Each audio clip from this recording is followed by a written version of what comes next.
hech sizni qabulingizga bir jinslilikni xohlaydigan mijoz ham kelganmi va agar kelgan bo'lsa qanday davolagansiz? Bor. Juda ko'p keladi. Xudodan qo'rqqani uchun keladiganlar. Ayolmi, erkakmi ularni ko'proq? Erkaklar ko'proq. Ya'ni u o'sha erkak bilan yashab qo'ygan holatdan keyin kelganlari ko'p. Endi oila qurishim kerak, bola chaqa qilishim kerak deb kelganlar. Lekin yashab qo'ygan. Ha. Bu og'ir mavzu.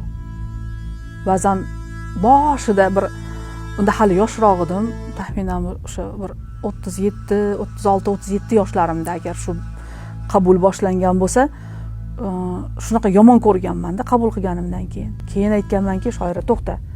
Sani bir mutaxassis sifatida kelishdi san oldinga. Bularni yomon ko'rma.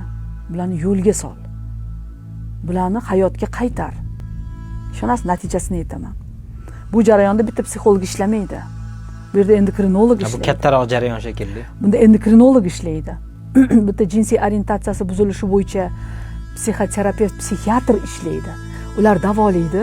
Davolagandan keyin shaxs korreksiyasi bor. Uni korreksiyasini psixolog qiladi.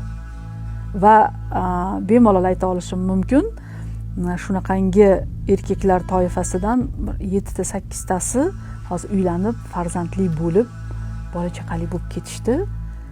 Eng katta yutug'ingiz bilasizmi shoirpa nimada deydi?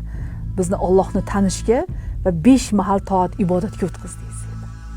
Bu juda katta yordam berdi.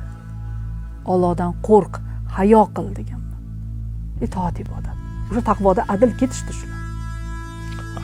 Yana qaytib qolgan holat yo'q, bo'lmadi. Iymoni paydo bo'ldi. Iymonni mustahkam qildi. Irodasini kuchli qildi.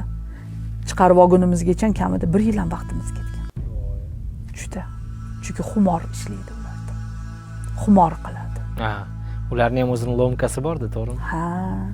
O'sha lomkasidan chiqarib olgunimizcha 6 oy, 8 oy vaqtimiz ketgan. Korreksiyasi bilan 1 yilgacha ishlaganlarimiz